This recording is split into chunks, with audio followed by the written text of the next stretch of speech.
सब pair of linear equation हमें देखना है। Pair of linear equation in two variable.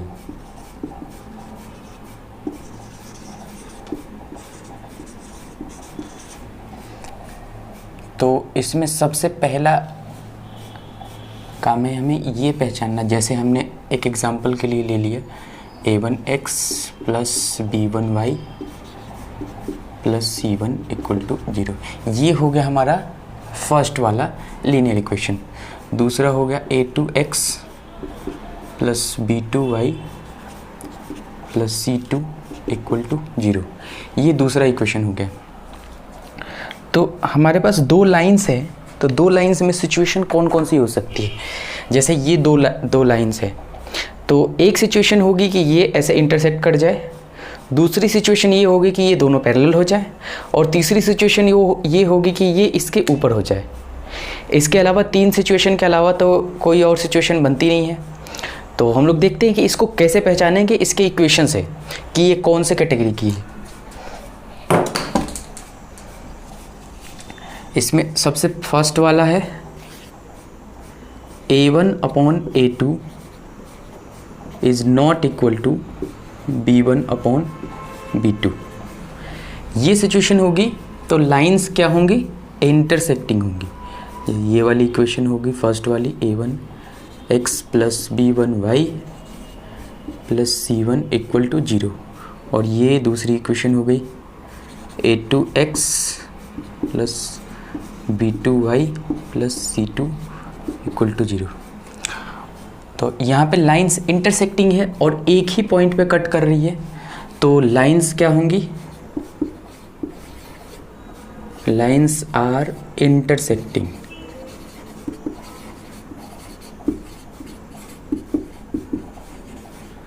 और लाइंस जब इंटरसेक्टिंग होगी तो सॉल्यूशन क्या होगा इसका,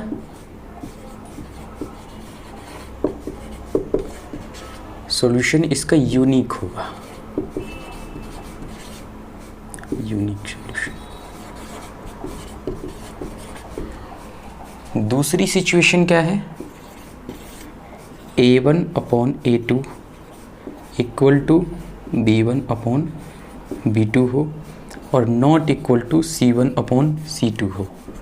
तो ये सिचुएशन किसकी होती है, पैरेलल लाइंस की। जैसे ये फर्स्ट वाली सिचुएशन हो गई a1x plus b1y plus c1 equal to 0। ये हो गई a2x plus b2y plus c2 equal to 0। और लाइंस क्या हो जाएंगी यहाँ पे, पैरेलल। Lines are parallel.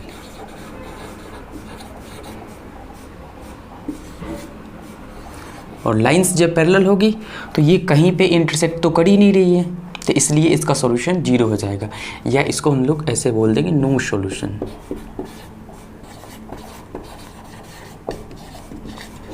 और जिसका सॉल्यूशन फाइंड आउट होता है वो कंसिस्टेंट होता है। तो ये वाला सिचुएशन कंसिस्टेंट का भी होगा, कंसिस्टेंट। और इसका सॉल्यूशन निकल ही नहीं रहा है, इसलिए ये वाला इनकंसिस्टेंट हो जाएगा।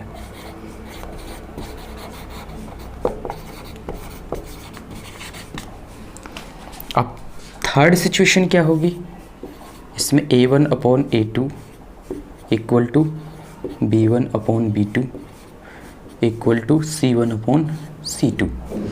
ये तीनों ही इक्वल हो जाते हैं, तो लाइंस एक ही के ऊपर आ जाती हैं। तो इस टाइप के लाइंस को बोला जाता है इन कोइंसिडेंट।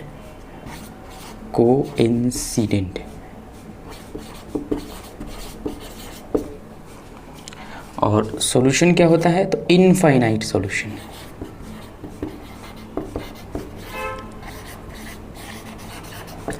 इसका रीज़न होता है कि ये एक जगह पे नहीं, इनफाइनाइट पॉइंट्स पे मिल रही हैं, इसलिए इसमें ये।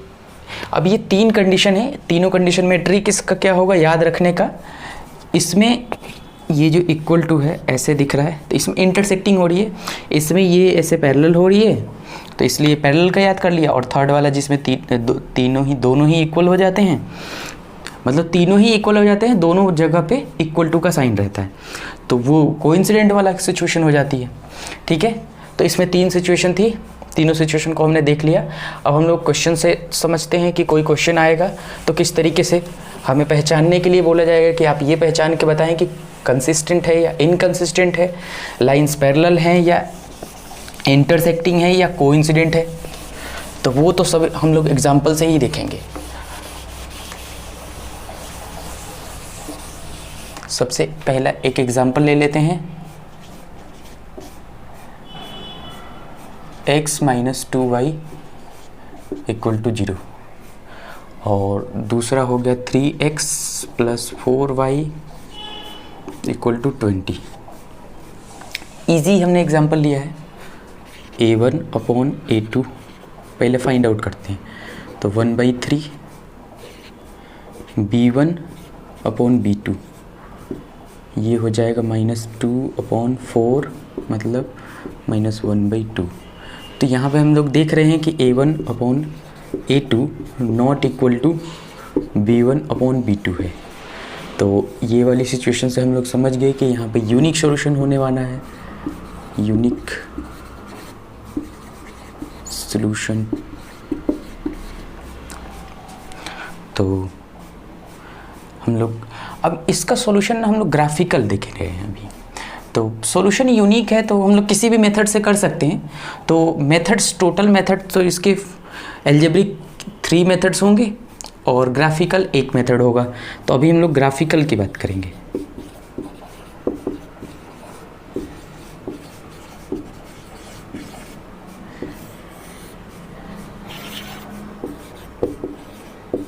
y equal to 0, 3x plus 4y equal to 20। इसमें हम लोग एक एक इक्वेशन को लेकर के और टेबल फॉर्म करेंगे। x minus 2y equal to 0, तो 2y equal to minus x, तो y इक्वल टू x/2 आ गया। अब यहाँ से एक टेबल फॉर्म होगी।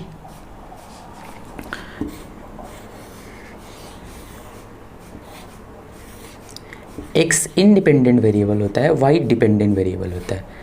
तो इसमें हमने सबसे पहले नंबर में 2 रखा, तो 2 रखेंगे तो यहाँ पे 1 आ जाएगा, 0 रखा तो 0 आ जाएगा। तो बस हमने ऐसे ही कर लिया। इक्वेशन जो सेकंड वाला इक्वेशन है उसमें रख के देखेंगे, ये 3x plus 4y equal to 20, यहाँ से 4y यहाँ रखा, ये 20 minus 3x, y equal to हो जाएगा 20 माइनस 3x अपॉन 4।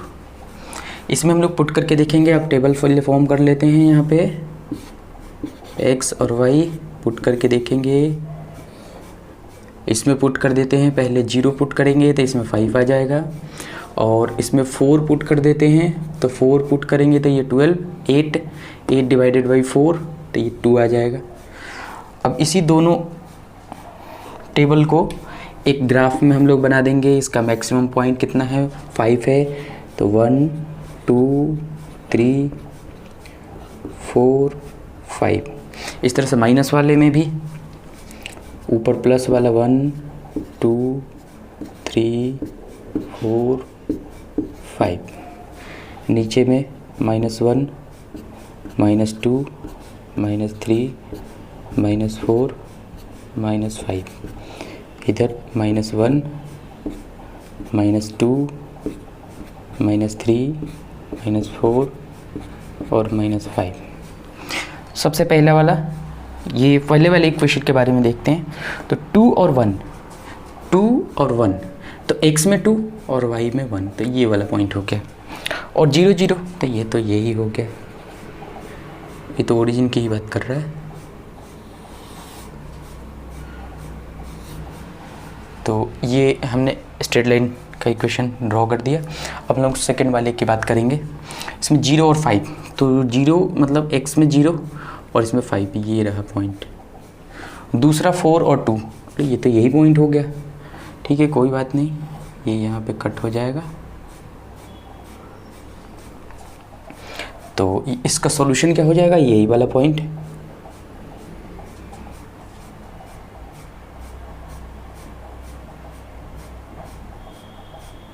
फोर और 2 है ना,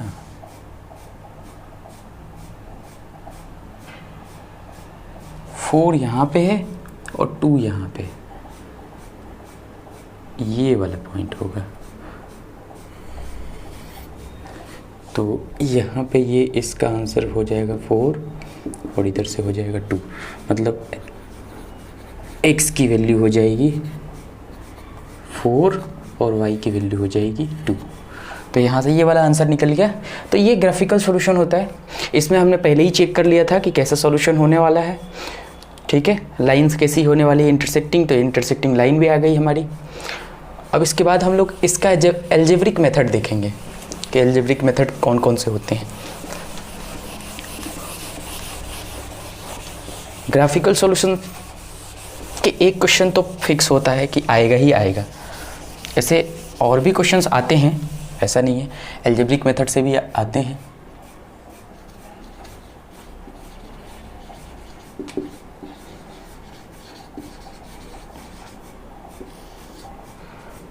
इसका पहला मेथड है सब्स्टिट्यूशन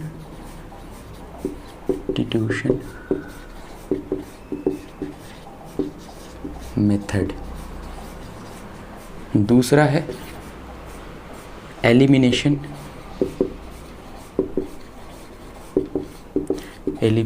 मेथड। तीसरा है क्रॉस मल्टीप्लिकेशन।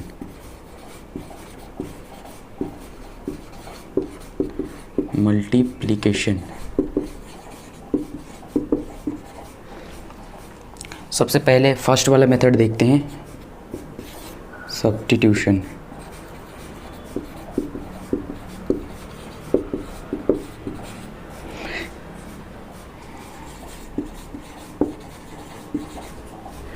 एग्जाम्पल हम लोग वही वाले ले लेते हैं, समझना आसान होगा। x minus 2y equal to 0 और दूसरा है 3x plus 4y equal to 20। बिल्कुल इजी है, किसी एक इक्वेशन से x या y की वैल्यू निकाल करके दूसरे में पुट करना होता है। सब्स्टिट्यूशन मेथड का नेम से क्लियर ही है कि हमें क्या करना है। तो फर्स्ट वाले इक्वेशन से हम लोग x माइनस 2y, ये इक्वेशन फर्स्ट, ये इक्वेशन सेकंड, इक्वल टू 0, यहाँ से हम लोग x की ही वैल्यू निकाल लेते हैं। तो 2y हो जाएगा। इसको हम लोग पुट करना है सेकंड वाली इक्वेशन में, 3x plus 4y equal to 20। तो यहाँ पे 3 into 2y plus 4y equal to 20। तो ये 6 और ये 4, तो 10y इक्वल टू 20। तो y की वैल्यू यहाँ से 2 हमें मिल गई। इसी तरह से इसकी वैल्यू किसी दूसरे इक्वेशन में रख देते हैं। दूसरे इक्वेशन मतलब y की, इस दोनों में से किसी एक इक्वेशन में रख सकते हैं y की वैल्यू 2। तो फर्स्ट वाले में रख सकते हैं, या डायरेक्ट जो हमने यहाँ पे x इक्वल टू 2y निकाला है उससे भी कर सकते हैं, x इक्वल टू 2y। तो 2 इंटू 2 यहाँ पे 4 हो गया। तो इसमें भी आ गया x की वैल्यू 4 एंड y की वैल्यू 2। तो हमने इसमें फर्स्ट मेथड से देख लिया, सब्स्टिट्यूशन मेथड से, और वही आंसर आया जो उस वाले मेथड से आया था। अब इसके बाद हम लोग एलिमिनेशन मेथड देखेंगे।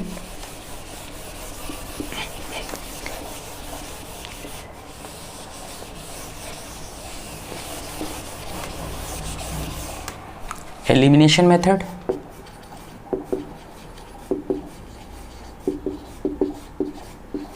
एलिमिनेशन में किसी एक को एलिमिनेट कर दिया जाता है। एग्जाम्पल हम लोग वही लेंगे, समझना इजी हो जाएगा।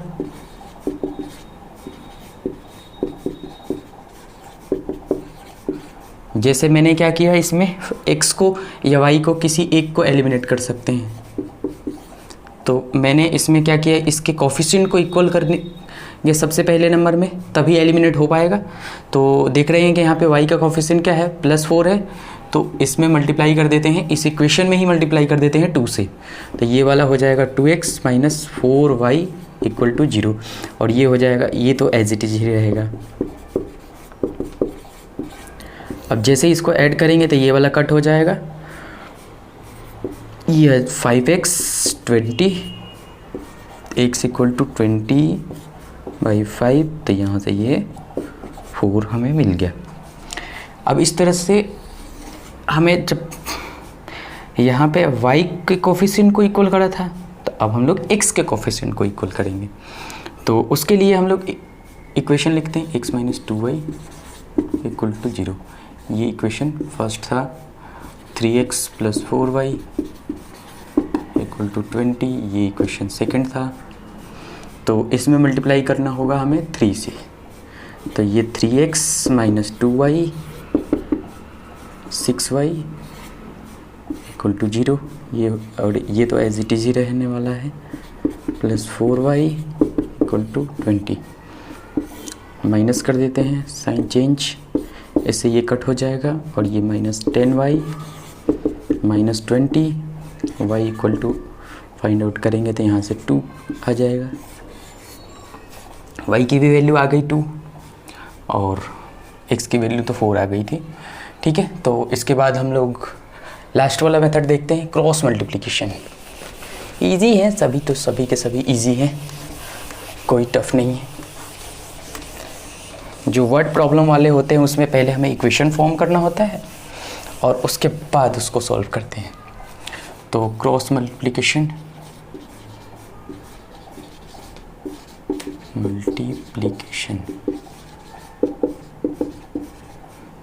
इसमें इक्वेशन लिखता हूँ मैं, पहले इसके कॉन्सेप्ट को समझेंगे, कैसे हम लोग वो फॉर्मूला फाइंड आउट करते हैं। फॉर्मूला यहाँ पे फाइंड आउट करना ही सीख लेंगे हम लोग। जैसे हमें x अपॉन यहाँ नीचे लिखना है, x वाले को हाइड कर देंगे, तो यहाँ से b1c2 - b2c1, b1c2 - b2c1 equal to y वाले को हाइड करेंगे। y वाले में थोड़ा सा समझना होता है, इसको हाइड करा तो इसको लिखेंगे इस तरीके से नहीं, इसको इधर से लिख देंगे, a2c1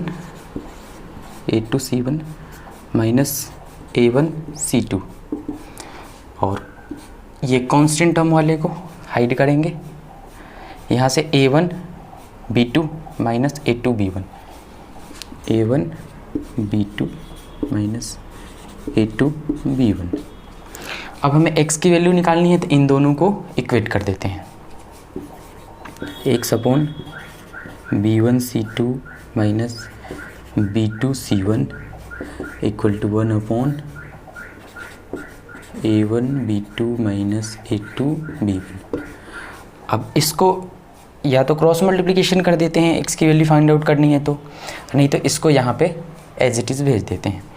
तो यहाँ पे हो जाएगा x equal to b1c2 - b2c1 upon a1b2 - a2b1।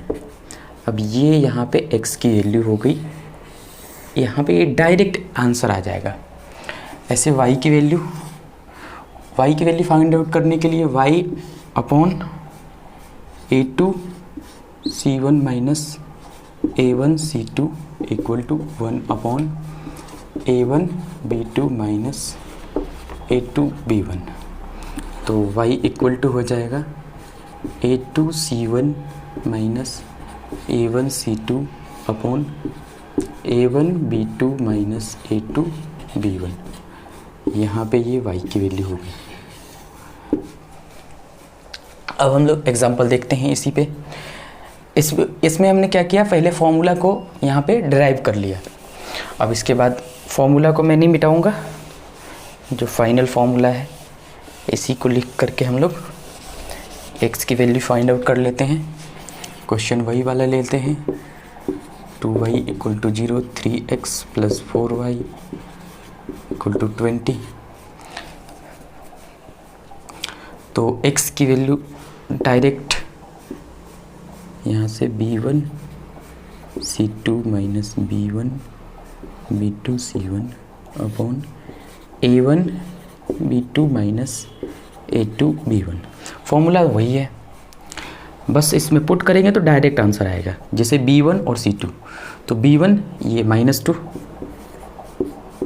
और C2 इसको इधर बुलाएंगे तो ये माइनस में आ जाएगा, तो -20 और माइनस B2 C1, B2 4 है और C1 तो है ही नहीं। A1 B2, A1 1 है, B2 4 है, माइनस A2 B1, A2 मतलब 3 इंटू B1 -2, ऊपर में हो गया माइनस नहीं 40 प्लस में, और नीचे में ये माइनस माइनस मिल करके ये माइनस इंटू माइनस प्लस हो जाएगा 4 और ये 6, तो हो जाएगा ये 10, तो 0 से 0 कट जाएगा तो 4 आ जाएगा। तो इसमें x की वैल्यू डायरेक्ट यहाँ पे 4 आ गई। इस तरह से y की वैल्यू भी देख लेते हैं, तो y की वैल्यू यहीं पे पुट कर देता हूँ मैं। A1 C2, A1 नहीं A2 है पहले, A2 3 है, C1 की वैल्यू तो 0 है, माइनस A1 C2, A1 1 है और C2 -20 है, और नीचे तो वही वाला होगा 1 इंटू 4 माइनस 3 इंटू -2। यहाँ पे ये 4 हो जाएगा तो ये माइनस माइनस मिल के प्लस, तो 20 अपॉन 10, 1 0 से 1 0 कट जाएगा और 2, हेंस x इक्वल टू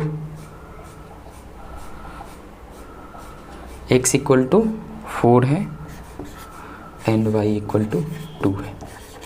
तो हमने देखा कि सभी मेथड से एक ही आंसर आ रहा है, तो ऐसे भी आना ही चाहिए एक, नहीं तो फिर डिफरेंट मेथड का क्या मतलब होगा। ठीक है, ओके। तो यही था बस linear pair of linear equation in 2 variable में, यही।